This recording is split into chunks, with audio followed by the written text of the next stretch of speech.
Welcome to Pod Save America. I'm Jon Favreau. I'm Dan Pfeiffer. On today's show, Joe Biden takes on Donald Trump's MAGAnomics, Republican senators make a book ban hearing not safe for work, and later, Congressman Jamie Raskin joins to break down the Democratic strategy around our first topic, Kevin McCarthy's announcement on Tuesday that House Republicans will be opening an impeachment inquiry into President Biden. Let's listen. Our job here is a serious job. Our job is to focus on the American public. Our job is to make tomorrow better than today.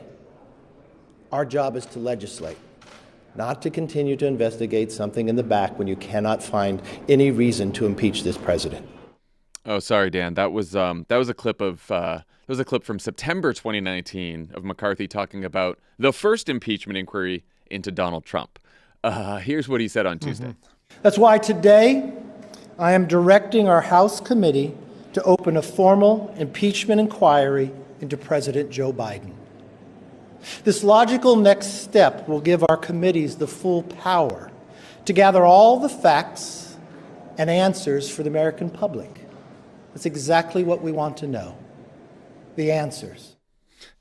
Surely, for Kevin McCarthy of 2023 to disagree so strongly with Kevin McCarthy of 2019, there must be some kind of credible evidence that Joe Biden committed a high crime or misdemeanor, right, Dan? Oh, of course, obviously. Kevin McCarthy is a man of deep principle, and he wouldn't just flip-flop like that for no reason at all. We're just waiting for him to tell us what that piece of evidence is. He's hiding it closely. Which he was not able to at the press conference, and he hasn't been able to, and nor have any Republicans in either house of Congress. We've called this an impeachment about nothing, and it is. But before we get into the politics of it all, what's happening with the impeachment inquiry, how it works, can you give us the short version of what Republicans are alleging and investigating? I'm going to do it right now. You ready? You're going to say nothing. I mean, it is. If the idea here is some insinuation, some allegation with no evidence that Joe Biden did one of two things: either benefited financially from Hunter Biden's business dealings with foreign entities, or took an action as vice president to aid one of those clients of Hunter Biden. No one, not even the sketchiest Republican witnesses, has alleged that. It's not even, like we say there's allegations, there's an allegation of that even. There is just the idea fabricated in the head of a bunch of pickled MAGA brain Congress people that happened, but even their witnesses don't say that. Yeah, I mean, look, since we aim to give you all useful information here on Pod Save America, if someone actually comes up to you and asks you what they're alleging, there's basically a couple allegations that are all bullshit. But just to go through them, they think Joe Biden was one allegation is that Joe Biden was bribed by Burisma, where Hunter Biden served on the board. That is based on an anonymous tip that the FBI and Justice Department under Donald Trump already investigated. They found nothing, dropped the case. Rudy Giuliani, during the last campaign, paid some henchmen to go dig up dirt on that same tip, found nothing. House Republicans found nothing. And even dipshit Senator Ron Johnson said it was probably just a corrupt Ukrainian oligarch that was making shit up. So that's the bribe. Then there was the allegation that we all heard back in the Trump impeachment trial when he tried to withhold military assistance in order to force Zelensky to dig up dirt on Joe Biden. God, that sounds like a long time ago now. And the allegation there is that when Joe Biden was vice president, he got a Ukrainian prosecutor fired to stop him from investigating Burisma. Only problem is it was the entire Obama administration, other countries, anti-corruption organizations all around the world who wanted the guy fired because he wasn't doing enough to investigate corruption, including he had refused to investigate Burisma. So that's that one. They said that Republicans said that Hunter Biden's business partner was going to be their star witness. And he was going to link Joe Biden to Hunter Biden, and the whole thing was going to unravel. So they bring him in and they have him testify. And it turns out that Devin Archer testifies that Hunter Biden never even discussed business or policy with his father. And when they then subpoenaed thousands of pages of financial documents and bank records, they found no evidence whatsoever that Joe had anything to do with Hunter's business. And then the last one is they claim that somehow Biden interfered with the criminal investigation into his son, even though, again, the Trump-appointed U.S. attorney who said he has the final say in whether to charge Hunter is about to charge Hunter. And said he was never interfered with. The allegation from one of these whistleblowers was that David Weiss, this Trump-appointed U.S. attorney, wanted to become special counsel, and Merrick Garland denied his request. David Weiss went public and said that did not happen. And when David Weiss asked to become special counsel, Merrick Garland made him special counsel. So honestly, it's like the worst it's the worst scam ever. It's the worst corruption scam ever, because Joe Biden made no money off of it, didn't make any policy decisions that would have helped his son, really only have made policy decisions that as vice president probably would have hurt his son by firing someone who wasn't investigating Burisma. And as president, his son's about to face charges through his own Justice Department. And of course, just as we were recording, we learned that David Weiss did in fact indict Hunter Biden on 3 charges related to false statements and the purchase of a firearm. So no interference there. David Weiss got to do what he wanted to do, just like he said he'd be able to, just like Merrick Garland said he'd be able to. And yes, Joe Biden let his own Justice Department and a Trump-appointed attorney indict his own son. So there you go. You just gave, with all the appropriate rebuttals, of course, a more cogent explanation of what this impeachment is about than any single Republican has done since they began pushing for it this summer. They just sort of yell the word bribery and corruption and Biden crime family. They don't even lay out the actual allegations because they've all been disproven. So it's just using vague terms for the purpose of smearing Joe Biden to help Donald Trump.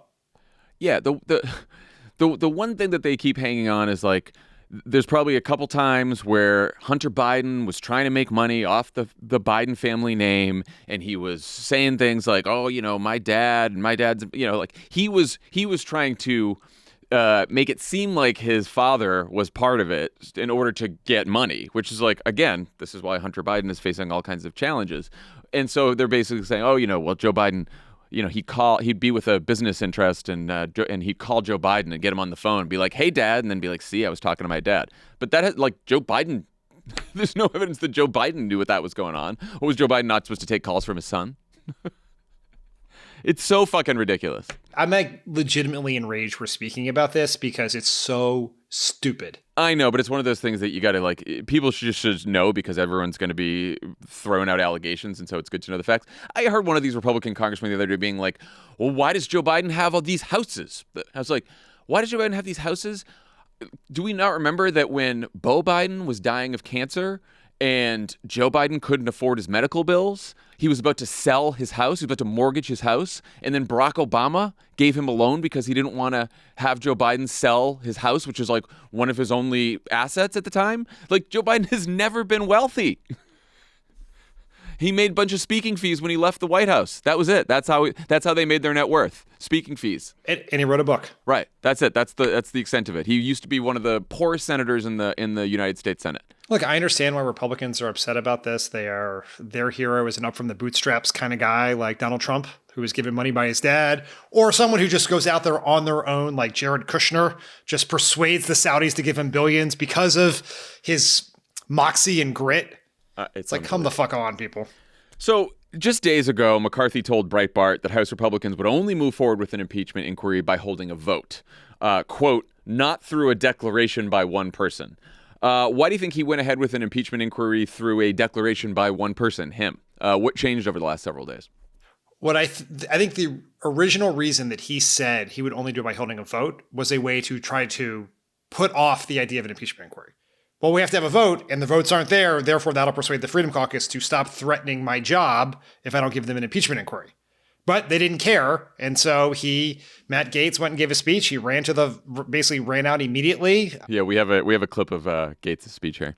I rise today to serve notice. Mr. Speaker, you are out of compliance with the agreement that allowed you to assume this role. The path forward for the House of Representatives is to either bring you into immediate total compliance Like a dog. or remove you pursuant to a motion to vacate the chair. So that worked. Kevin got results. I mean, just if Kevin McCarthy had any actual dignity or even strategic thinking, you don't let a goofball like Matt Gaetz treat you like that. And your response has to be to stand up, right? I mean, I don't know. I guess this is the first time in history that a strategy of impeachment has not yet worked. Like, it is just absolutely embarrassing that he did it this way. And he just enters this even weaker than before. Yeah. So, and it wasn't just Gaetz. Basically, like the Freedom Caucus hardliners, the MAGA nuts, none of them are really happy with the impeachment inquiry. A bunch of them have called it a distraction from their gripes over spending, which is why they want to shut the government down. They want McCarthy to, just cut more, even though he made an agreement with Joe Biden to avert the debt ceiling disaster. So it didn't appease them at all. And some of them, by the way, just want to hold an impeachment vote. They don't even want a hearing. They don't want an inquiry. They just want to impeach Joe Biden. They've said that publicly. That's what Donald Trump wants him to do. McCarthy did this. I guess he went into the caucus meeting today and said, okay, well, I know you're trying to scare me. If you want to have a motion to vacate, go do it. See what happens. So he basically challenged Gaetz back to go try him. After he gave Gaetz everything he wanted. Right. Well, clearly not. I think Gaetz is basically Gaetz called the impeachment inquiry a baby step because he wants the full thing. The full impeachment. Yeah.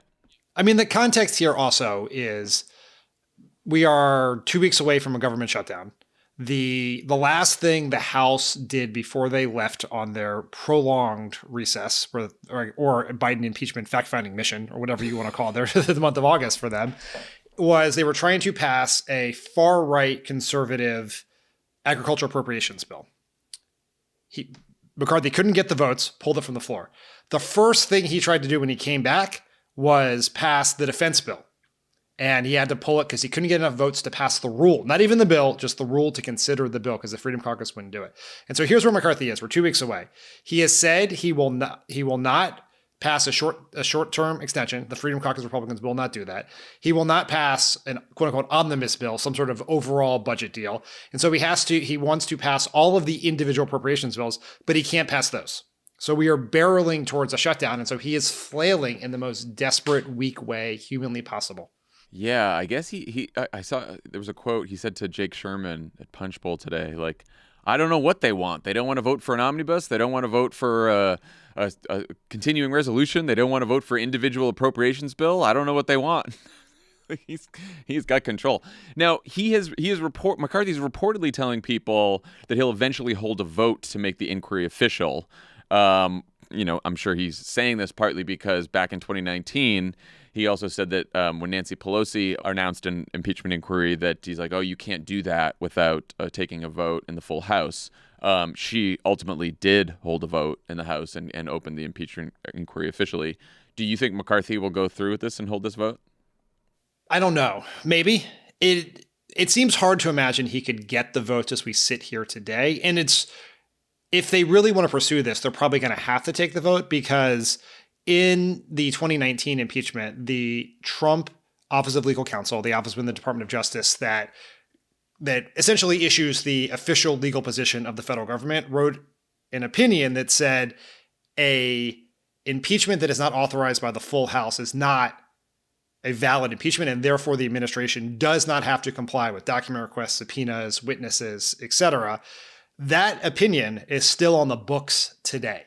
So that is ultimately one of the reasons that motivated the House to go forward with voting for in 2019. And so if you want, they're just going to basically, the Biden White House or administration, if they want to, can just basically take the Trump motions from 2019 and refile them now with the same arguments if they don't do it.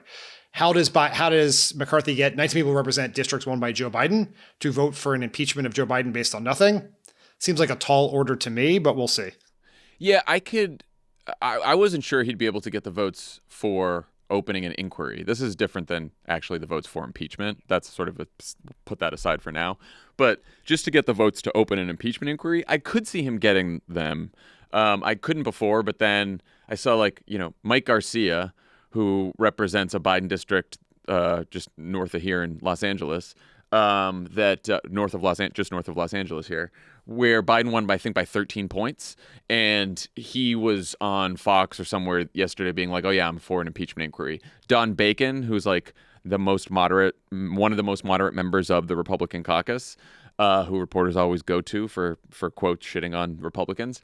Don Bacon said that he was against the inquiry, but if the administration stonewalls and doesn't hand over what they ask for, then he'd be for it. So you can imagine the scenario where the Biden White House does what you say, says, okay, there's this opinion on the books from DOJ that it doesn't count unless there's a vote, so we're not going to hand over anything. And then the Republicans in the House say, oh, well, we're voting to open an impeachment inquiry, not necessarily because we think there's evidence of a crime, but because the Biden White House is obstructing and stonewalling. So that's why we're doing it. I could see that rationale. Yeah, if you're one of those members in these Biden districts and you have a choice every politician would rather defer pain. And so you would vote for it now and then face, if it ever were to come to a vote for impeaching Biden, then you might have to make a different choice. But in the short term, you can probably argue, well, I just opened the inquiry to see if we found anything. Oh, we didn't find anything. I didn't vote to impeach or whatever else. You'd rather do this and face the wrath of Donald Trump, particularly while the filing deadline has not been met, has not been reached yet in some of these states where you could get a primary challenge from a MAGA Republican. One thing I can't figure out is, all these committees in the House, all these Republican-led committees have been investigating Biden and the Biden family and all this other bullshit for many, many months now. How does the impeachment inquiry look different than what they're already doing?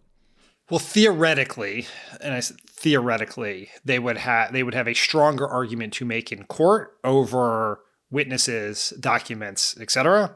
Now, we remember from 2019, didn't really pan out the way we had thought it would when these things take longer. Even if you're going to get the right result, the length at which this takes sometimes can exceed the patience of the House to actually have an impeachment vote. Now, Democrats were on a shorter timeline because they wanted to wrap this thing up before the presidential race started in 2019/2020. I could see McCarthy in the House just letting this thing go the whole way, right? If they never think they can actually get the full vote, then just keep the inquiry going. The other way it may look different, and we'll get to this a little bit later, is the hearings that are currently being held by Jim Comer and Jim Jordan don't really get a ton of attention. You call it an impeachment inquiry, and you can see all of a sudden rating-starved cable channels covering them live, the networks which covered the Trump impeachment hearings live, carrying them live, and it raises the stakes in the coverage. One person clearly pleased with McCarthy's announcement is the MAGA king himself, Donald Trump, who's reportedly and unsurprisingly been pressuring Republicans in Congress to impeach his likely opponent. You think this is just pure vengeance, feral Trump, or is there a political calculation here as well?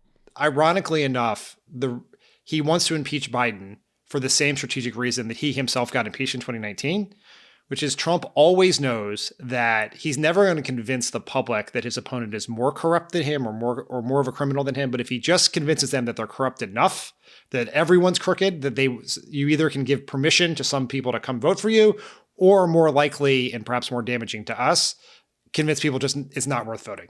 Like all he wanted in 2019 was just for Zelensky to say they were investigating Biden, so Trump could go out and say Biden was under investigation.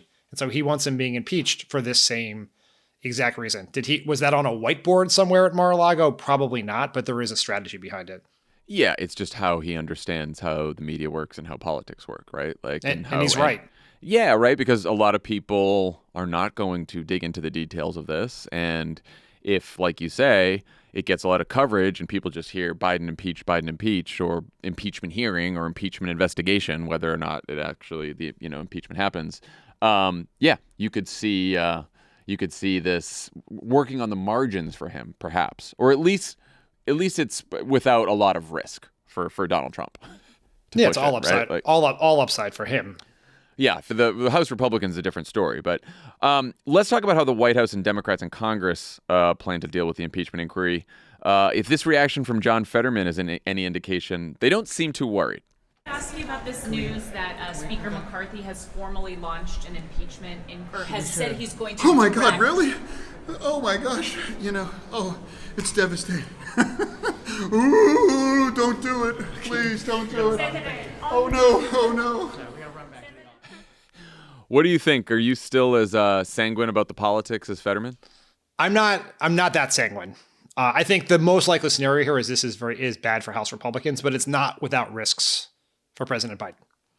Yeah. And we have to understand that anytime this is a huge unknown that's being injected into a incredibly close election, you're putting yourself in the hands of it has risk, right? It absolutely has some risk to it, for the very reasons that we were just talking about, is that people will just surf the headlines and think all of a sudden that Joe Biden is corrupt without no one will ever get to, which the press will probably almost always report, no evidence. That may be in paragraph 2 or 3 or 12, and the facts will get lost in the overall vibes of a bunch of corruption and crime. Yeah, and I mean, you were talking about just leaving the inquiry open. Like, it seems very unlikely that now that the inquiry is open, there's going to be a day where they say, you know what, we got all the answers, we didn't find anything. Joe Biden's got a clean bill of health. We'll back off now. Yeah, exactly. I mean, that's not going to happen. So they're going to need to find something, and probably it's going to be made up. There's also, by the way, a number of foreign entities with authoritarian tendencies that have an interest in Donald Trump being elected and Joe Biden not being elected again. And so there's all kinds of like crazy conspiracies that could go out there. I mean, there's just a lot of shit. And then in the back of my mind is, we went through the Benghazi shit, and remember Hillary Clinton had to testify for like 15 hours, and everyone was like, oh, she kicked their ass and there was nothing there, blah, blah, blah. But then they kept going and going and going, and that's how they found her email server. And then it, went on and on and on. We know how it went from there. So it's like not saying that they're going to actually find something here, but they will just continue to dig and dig and dig and dig until they either find something small that they can blow up into something big, or find nothing at all and just make shit up. No, I mean, you have a court system with a bunch of right-wing judges that ends in a rigged conservative Supreme Court making decisions about what has to be, about what is executive privilege, who has to testify, what documents get handed over, and that gets alarming very quickly.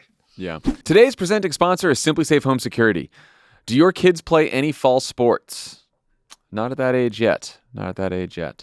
When everyone's at the game, it's great to have Simply Safe's new 24/7 Live Guard protection securing your home.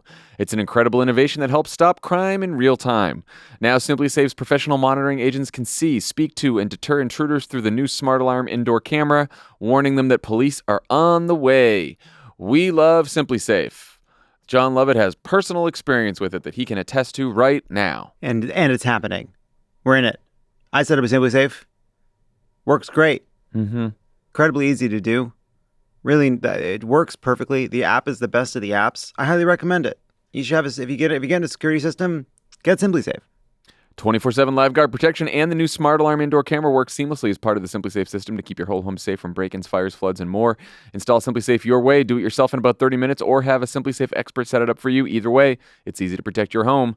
Right now, Pod Save America listeners can get a special 20% off any Simply Safe system when you sign up for a free month trial of Fast Protect monitoring.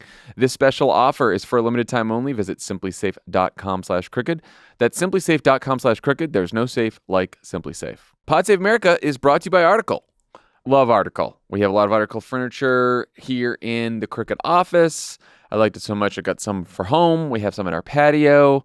It looks great. It's comfortable. It's affordable. It gets to you pretty fast. Article believes in delightful design for every home, and thanks to their online-only model, they got some really delightful prices, too. Their curated assortment of mid-century modern, coastal, industrial, Scandi, and boho designs makes furniture shopping simple. Article's team of designers are all about finding the perfect balance between style, quality, and price. They're dedicated to thoughtful craftsmanship that stand the test of time and looks good doing it. Article offers fast, affordable shipping across the U.S. and Canada, plus they won't leave you waiting around. You pick the delivery time, and they'll send you updates every step of the way. Article's knowledgeable customer care team is there when you need them to make sure your experience is smooth and stress-free.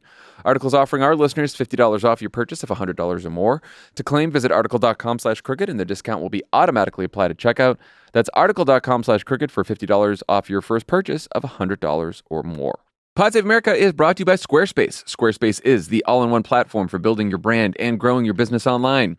Stand out with a beautiful website, engage with your audience, and sell anything, your product, the content you create, even your time.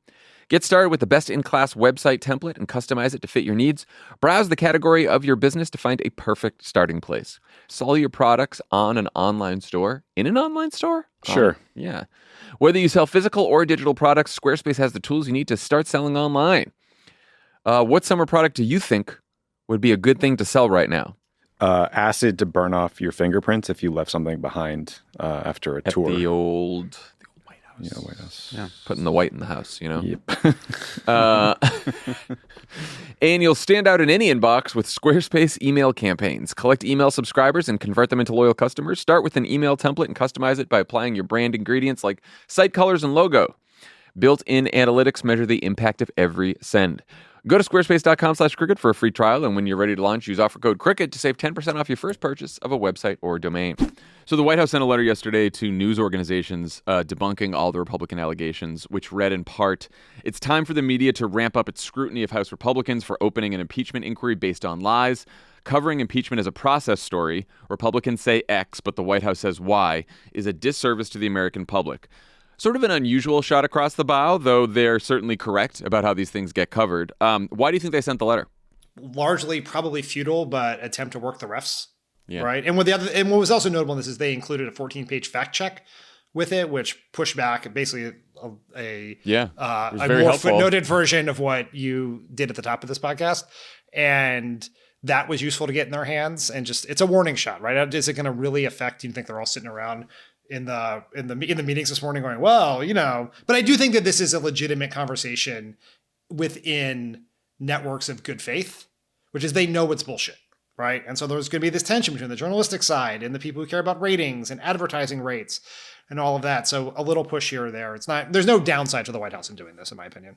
Yeah, well, it reminded me of what you were saying earlier, which is they're going to have to make decisions about coverage on an impeachment inquiry. And, you know, do they give these guys airtime or as much airtime as they gave the Trump impeachments, which were over legitimate issues and legitimate crimes? And they're going to have to make that decision. And I don't think we're going to be happy with all the decisions that they make regarding this, the media outlets. But at least it is an attempt, like you said, to work the refs. And it's a shot across the bow. How would you handle the strategy around this if you were in the White House or on the campaign?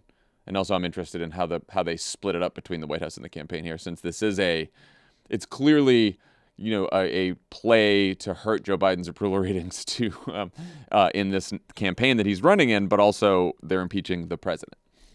I do not think this is how Joe Biden will want to handle this because it involves his family. And he handled it a certain way when the original impeachment of Donald Trump was about his son, and he tried to not stoke the fires, but from and that is a admirable and example of like sort of why Joe Biden's such a good person. But from a purely political point of view, the Republicans have handed Joe Biden a gift, and he should beat the living shit out of them every single day. Yeah. Look at what they're doing instead of dealing with inflation or raising wages or making your healthcare more affordable. Just hammer them. This is ridiculous. And it leads right into this shutdown. Like if you look at where Joe Biden's political standing has basically been frozen for 2 years, the next 2 to 4 months are probably his best opportunity to upend that dynamic, much like it was for Barack Obama in his reelect. Because you're going to have this impeachment, potential shutdown, the Republican primary heating up, and use this as a huge example to brand Republican extremism focused on a bunch of bullshit instead of actually trying to help people and solve problems. You can contrast it to the stuff you're doing every day. Like, look at what I'm doing, why these guys are doing this, right? Like this, you have a foil, use it. And he started to do that. He was at an event, I think, at a fundraiser last night, and was asked about it. I don't think there was sound from it, but the quotes were much along the lines of what you were just saying, which is like, I don't wake up every day thinking about impeachment, and I'm trying to avoid shutdowns, and I'm trying to help the middle class. And I mean, it is sort of tailor-made for a message about why he's focusing on things that matter, and they're focusing on bullshit because they want to elect Donald Trump, and that's all they care about. Usually you tell politicians to show, not tell the message. This is a case, I think, where you tell as much as show. You can't just be like, one of the hard parts for Joe Biden, one of the challenges is the press doesn't cover all the things he's doing. So if the strategy is, I'm just going to go do all the things and have that be the contrast to the circus on Capitol Hill, they're not going to see what you're doing. They're only going to see the circus. So you got to go out and define that circus aggressively. Yeah, I agree. One more item before we get to your interview with Jamie Raskin. First, we had Bidenomics. Now we got MAGAnomics. The president is giving a major speech today where he'll use the term, which originally came from the Trump administration. They coined it first, to frame the Republican economic agenda. He'll talk about the House Republicans' proposal to raise the retirement age for Social Security so they can give more tax cuts to the rich. Just this week, Jeff Stein at the Washington Post had a story about how Trump's advisors are working on a campaign proposal to give another huge tax cut to big corporations, possibly lowering the corporate tax rate to as little as 15% or even lower, if you read the story. What do you think about the Bidenomics versus MAGAnomics framing?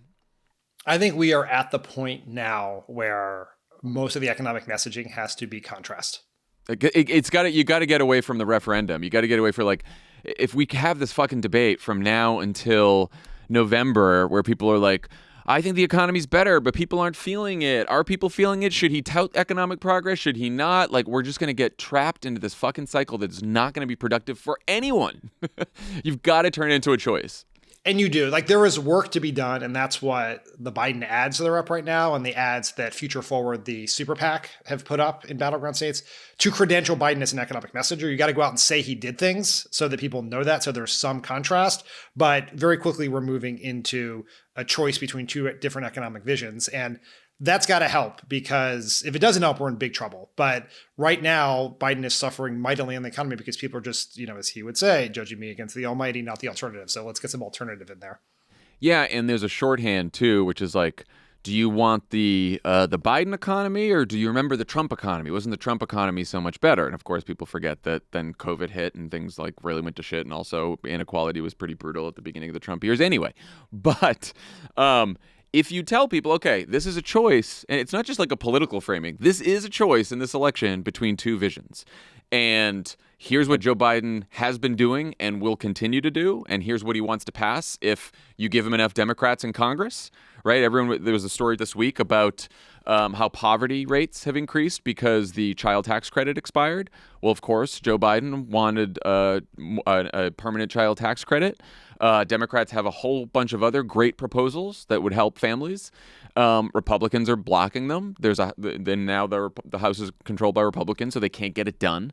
So Biden can go out there and say, you give me a Democratic Congress, these are all the things I'm going to do as president to help you. You vote for Donald Trump, you get Republicans in Congress, we're going to have more tax cuts, we're going to have gutted Social Security, gutted Medicare, gutted health care, and we're going to have more poverty, and we're going to have lower wages. I mean, you have to make the case because it has the benefit of being true.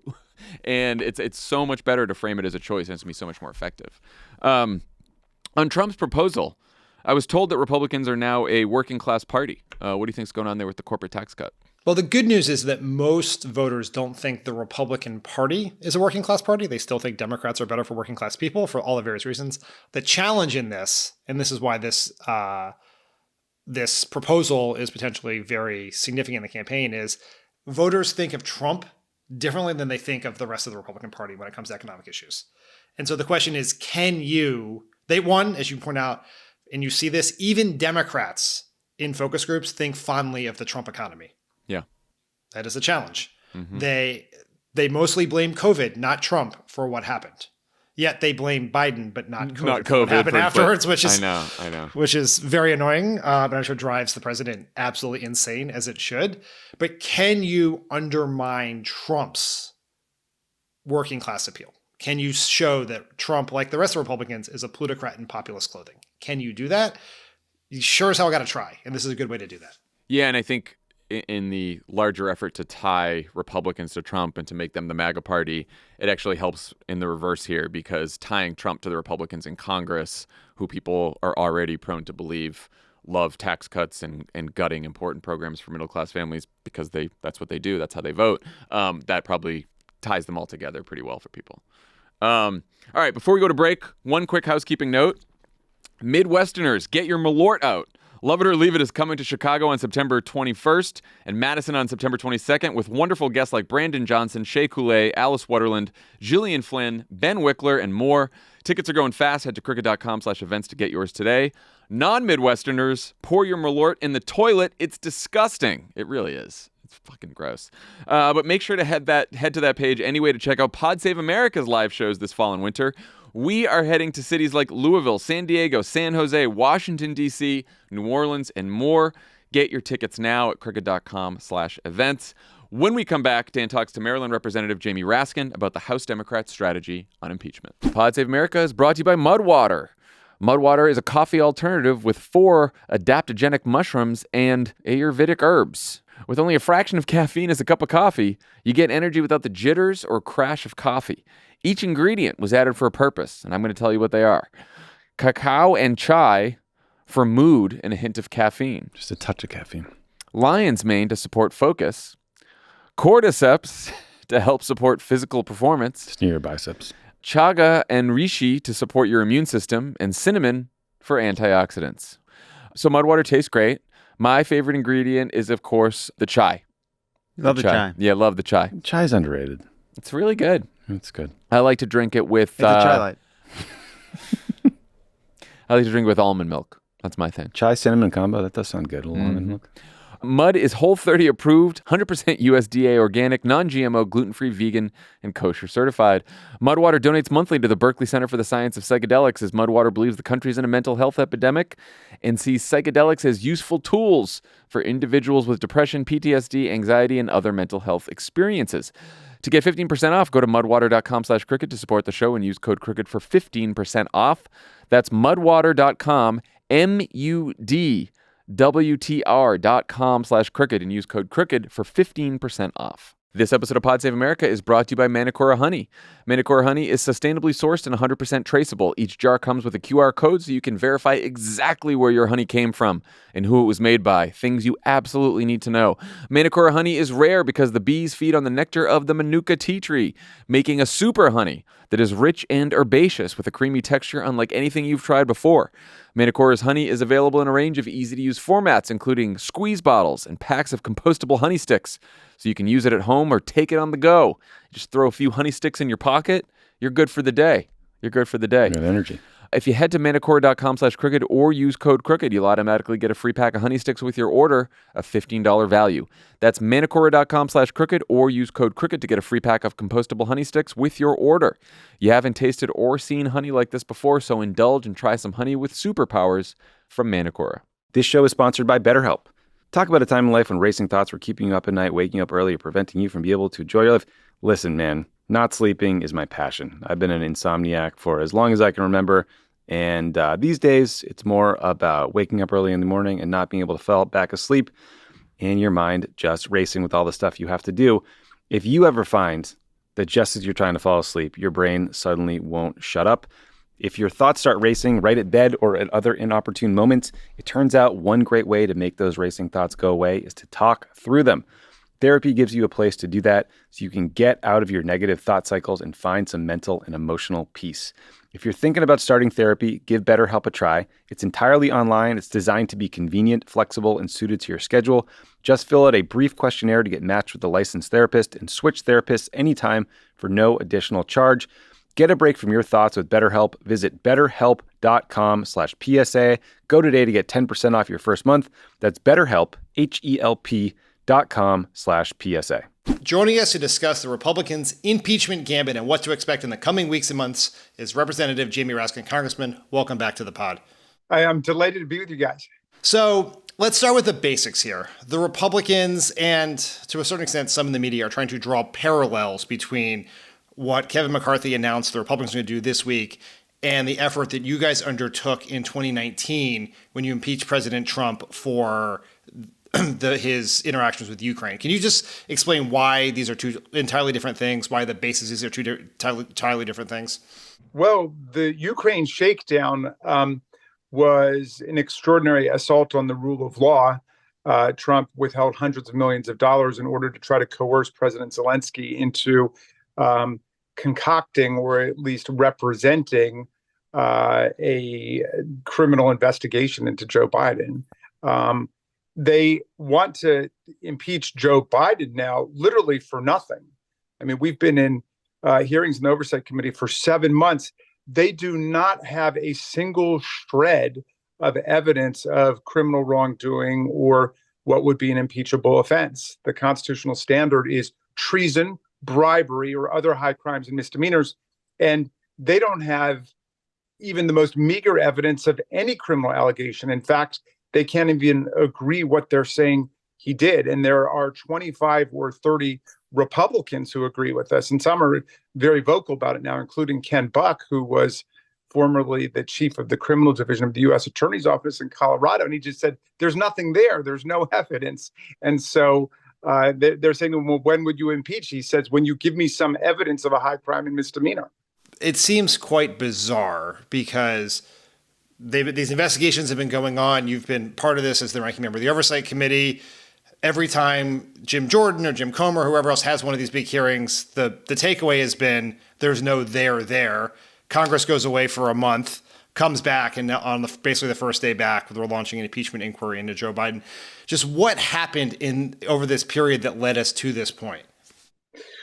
Well, I think it's a classic example of the difference between the MAGA Republicans and the Kevin McCarthy Republicans, who are simply craven and power clutching. The MAGA Republicans actually have a program. It's a program that's utterly nihilistic and destructive. They want to tear stuff down. They basically have a 3-part program since we've gotten back into the House this week. One, they want to impeach President Biden for no reason at all. They want to shut down the government. The government's got to be an instrument of the common good and the public interest and not just private money making by the guy who gets involved for him and his friends.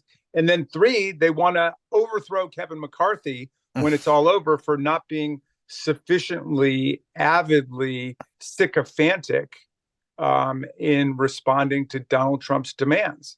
And Marjorie Taylor Greene had dinner with Trump 2 nights ago where she promised him that it would be an impeachment of Joe Biden that would be agonizingly long and difficult.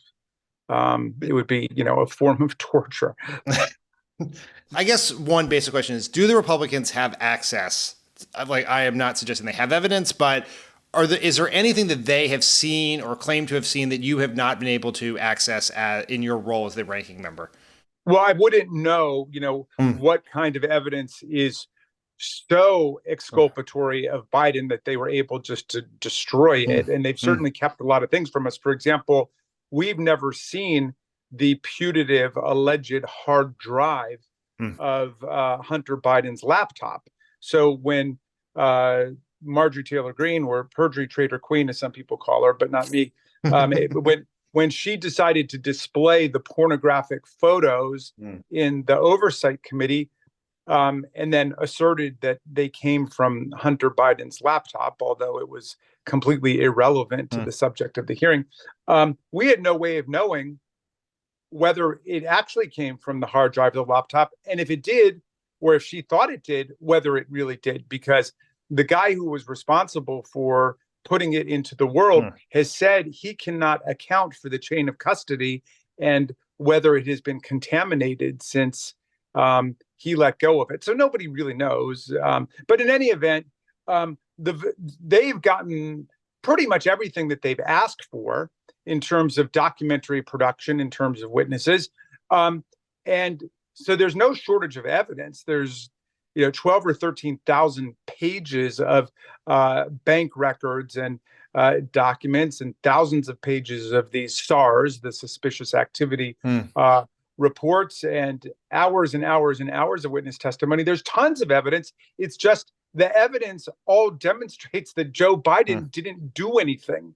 They have continually looked for a smoking gun, but there's no smoking gun because there's nothing there. And you don't have to go much further than Lev Parnas, who was Rudy Giuliani's right-hand man in trying to concoct the original Burisma conspiracy theory, who gallivanted all over the world with Giuliani trying to find dirt on Joe Biden, who wrote a letter to Chairman Comer and to me saying there is nothing there. They have not shown anything. Nothing has been proven. And all of it was based on this attempt to get dirt on him that never went anywhere. And so he literally called on Comer to call off what he described as the wild goose chase. And yet Donald Trump won't let them go because Trump does not want to be the only person on the ballot, presumably the general election ballot as he sees it, who's been impeached. He wants to establish some kind of false moral equivalency between the two sides. The guy's got 4 federal and state indictments against him worth 91 different criminal charges. He's been involved in hundreds and hundreds of lawsuits of a criminal and civil nature. He's been determined by a jury of his peers to be a sexual assailant and to have sexually abused a woman and then defamed her by lying about her. And yet they doubled down on it. And Joe Biden's record, whatever you think of his politics or his policy or his age or anything else, has no blemish on it at all. There's no outstanding criminal charges. There's no criminal prosecutions. And so, we just can't get dragged down into this authoritarian underworld where anybody can make up anything about anyone. Kevin McCarthy just unilaterally declared that this impeachment inquiry was happening when you guys originally started began inquiry against Trump. You also did it at the beginning without a vote of the House. The Trump Department of Justice took a legal opinion at that point that made it an illegitimate inquiry that did not have to be cooperated with. What is your position on whether a vote of the full House needs to happen for this to be an actual impeachment inquiry? Okay. My position then and my position now are the same, which is the Constitution simply says that the House can impeach. An impeachment inquiry or investigation is something that has evolved through legislative practice, but under the House rules, in order to render subpoenas in the name of the House and to compel production of documents, you do need a vote of the House, which is what McCarthy said then. It's what McCarthy said now up to 2 weeks ago. And it's what we did. We did have a vote in the House when we launched the impeachment investigation and inquiry against Donald Trump. So, look, the curious thing is why Kevin McCarthy did a U-turn, other than that's standard operating procedure for him. But just 2 weeks ago, he was saying he would only move forward if there were a vote of the House, but he did not proceed with that because the votes aren't there. Yeah, that's the point, right? That's the lots point, of them coming forward saying, I'm not voting for this. I mean, Ken Buck has been the most lucid and outspoken, and he's not a moderate Republican. I mean, he's a Freedom Caucus conservative style Republican, but he just said, it demeans the meaning of impeachment to do it like this. And lots of them feel the same way. They understand how ludicrous it is. There is no evidence linking Hunter and Joe Biden in terms of the transfer of money, the receipt of money by Joe Biden for any of Hunter Biden's business ventures. There's just nothing there. They've found nothing. I mean, those are just two completely distinct things. And so that's why they keep talking about the Biden crime family, which is revealing because it's obviously a projection of what they understand the Trump family to be. But the reason they keep talking about the Biden crime family is because they can't talk about Joe Biden because they don't have anything on him.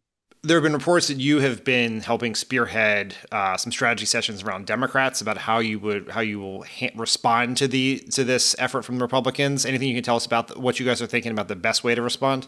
Well, really, I've just been doing what you and I have been doing now, Dan. I mean, was item number one, come on, Pod Save America, and then it takes care of itself from there? Right. Well, I mean, look, we've been in this process for 7 months. They have declared this their paramount top priority investigation. And obviously, it's just the excellent and distinguished members of the Oversight Committee on the Democratic side who have had to sit through all of this and study all of the documents and be through it. And so it's those of us who have been through this over the last 7 or 8 months who are educating the other members of the House and the Senate and the public about what we've learned. And it's pretty open and shut at this point.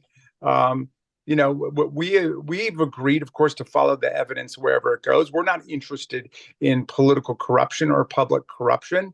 We're not out there saying anything about Hunter Biden other than let the rule of law proceed. And he should be treated fairly, not unfairly, but he should be treated fairly under the law. And charges were already brought on failure to file taxes and gun charges. And we didn't start whining about that. Imagine if one of Donald Trump's children or Jared Kushner had been charged with gun charges. I mean, you can imagine the Second Amendment riots he would be trying to whip up around the country, right? I mean, you can imagine him completely villainizing and castigating and demonizing any prosecutor who would dare to bring charges against one of his children. But that's not what Joe Biden's doing. That's not what Joe Biden's doing. It's not what the Democrats are doing. We're saying, let's have some respect for the rule of law. But the Republicans turn everything into a partisan club. Before I let you go, Congressman, we are a little more than 2 weeks away from government funding running out. Just today, the Republicans had to pull the defense bill because they cannot get their own members to support the rule.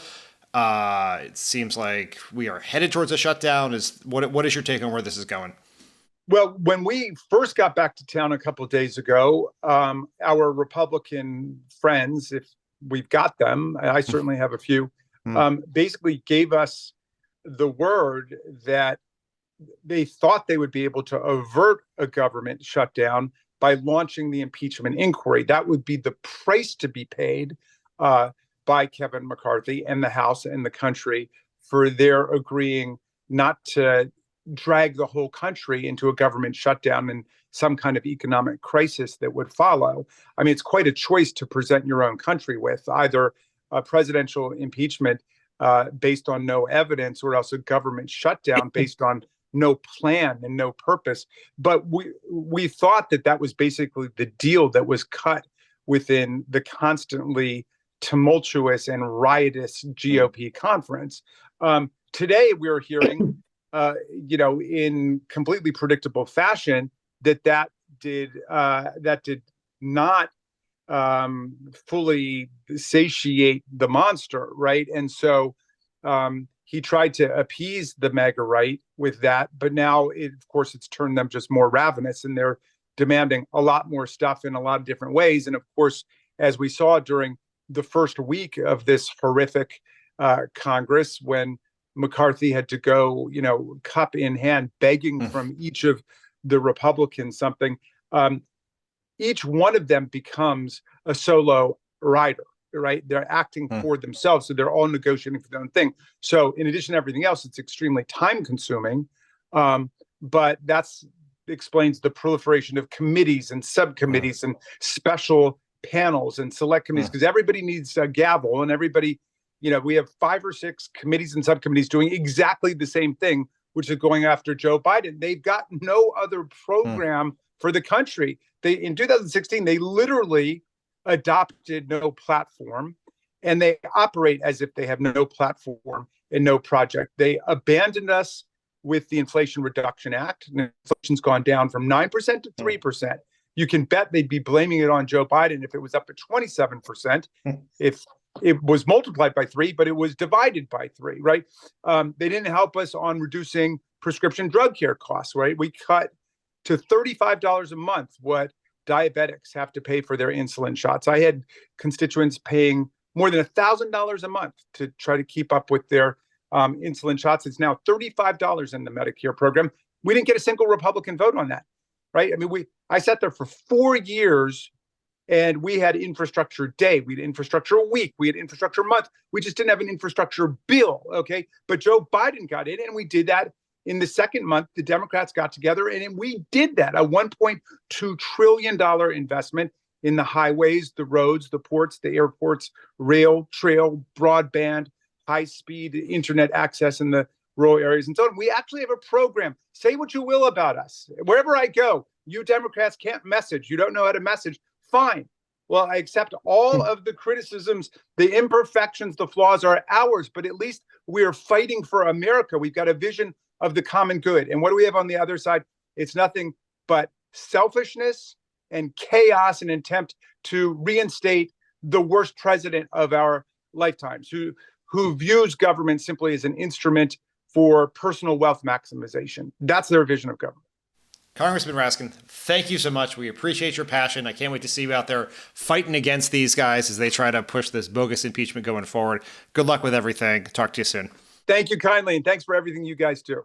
Okay, before we go, we obviously talked a lot about the House today, but we'd be remiss if we didn't mention what the Senate's been up to this week. The full Judiciary Committee held an important hearing on a critical issue, during which Republican Senator John Kennedy of Louisiana gave one of the most extraordinary speeches that's ever been delivered in the halls of Congress. Though I would like to warn listeners with young children and delicate sensibilities, you're about to hear some strong language. I got a new strap-on harness today. It will fit my favorite dildo perfectly. I put some lube on and got him on his knees. This was my ass, and I was struggling to imagine someone inside me. I can't wait to have your cock in my mouth. You're going to look so hot. I'm going to give you the blowjob of your life. Then I want you inside of me. End quote. Sir, this is an Arby's? So that was, wow. Does everyone need a minute just to sit with that? I do. That was, no pun intended. That was Senator Kennedy quoting the most sexually explicit passages from the 2 most censored books in America, Maya Kobabe's Genderqueer and George M. Johnson's All Boys Aren't Blue. The hearing was called Book Bans, Examining How Censorship Limits Liberty and Literature. It was actually organized by Dick Durbin of Illinois. Dan, thoughts on the hearing? Thoughts on John Kennedy? Just reading his... Just did not expect to hear that in Congress. You know, once a staffer, always a staffer. You and I worked on the Hill. We kind of know how these things go. So was there a meeting where they debated how to approach this, that the right choice was to have the senator read this passage? Or, as is often the case with senators who aren't the most assiduous preppers for events, where they just will often learn the questions from a hearing for the first time when they open up the book at the hearing. Is this the first he saw this? It was like halfway through when he realized what he was reading. My guess on this, if you ever have seen John Kennedy give interviews, he says crazy shit all the time. He is in a very safe seat in Louisiana, and he kind of just does whatever he wants. So I think his plan was, this is going to go viral, and this is going to help make my point, and I don't care if I sound like a fucking just old white Republican from the South who's talking about lube and strap-ons. That's my theory, but could be wrong. Kennedy was reading this, of course, to Illinois Secretary of State Alexi Giannoulas, who we know well from the Obama days, and who just helped pass a law in Illinois that prevents book bans. I think it was the first in the country. Here's how Alexi responded. With all due respect, Senator, the words you spoke are disturbing, especially coming out of your mouth is very disturbing. Really speaks for all of us there. It really speaks for all of us.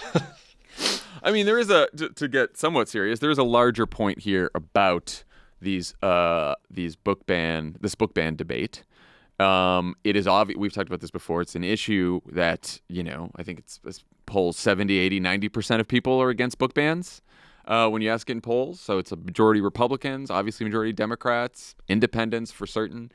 What they're trying to do here, what Kennedy was obviously trying to do, is pick out the most explicit language in some books and try to say that that's all they're doing, is trying to make sure that young kids aren't exposed to this until they are age appropriate.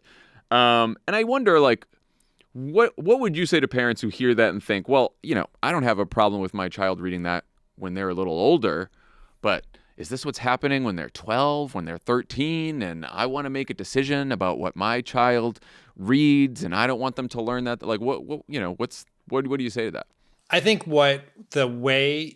this is something that I hear in my real life, is that people pick up sort of on social media some of these examples and then become concerned about what is being taught in public schools in their districts. And so the thing you would tell parents is, one, be involved in what is happening in your district. Go to your school board meetings, pay attention, know what's happening for two reasons. One, you're going to have examples like these, but these are a way to just distract people. So all these Republicans, the Moms for Liberty and the rest, can go in and start banning books that teach people the real history of the United States. Yeah. Maya Angelou, Toni Morrison. They want to ensure that people don't learn what is really happening. They want to know about race and gender and sexuality and everything else in America. And so don't be distracted by these. Get involved and learn what's happening, because there are going to be people no matter what, whether you are in a rural district, a suburban district, a school district that Biden won by 50 points, there's going to be efforts by some of these groups to try to affect what your kids read and learn and participate. And I think it's important to note, this is not about telling parents that they don't get to decide what their kids read and when. This is about saying that a few parents can't make a decision to censor a book for every other parent. Right? Or a politician. Right? But if you, and Emily, they had Emily Knox speak at the hearing as well. She's a professor at the University of Illinois, and she made a good point. She said, when it comes to parents, they do have the responsibility to talk to their kids about what they are learning and reading and to steer them towards appropriate choices for their children and their family. However, they do not have the right to make those choices for other children and families.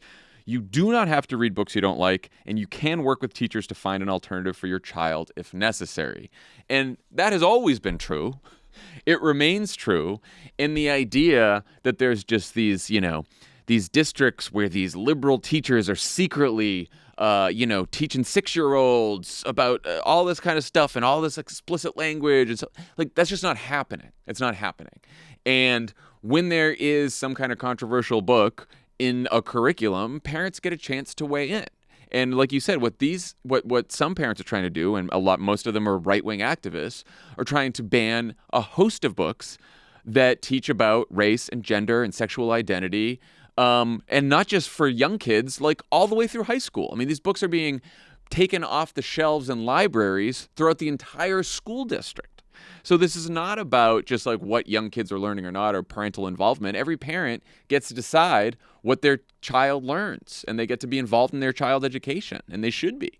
But you don't get to decide. You don't get to decide other children's education as a parent. You don't get to tell other parents what to do, and neither, like you said, neither does a politician. Anyway, John Kennedy, thank you for that. That was something. I'm glad we somehow turned that into a conversation of substance and value. Yeah, because the shorthand for that segment was just lube and strap-ons here at Christian for the last 2 days. I think that's what the clip was titled. Our intrepid producers Farrah listened to 2 hours of that hearing. Saul cut it a couple of times. We had a lot of work on that here, but I'm glad we made a real point out of it. Anyway, thank you all for bearing with us. Thank you, John Kennedy, for giving us that material. Thank you, Jamie Raskin, for joining Pod Save America today. And everyone have a fantastic weekend, and we will see you next week. Bye, everyone.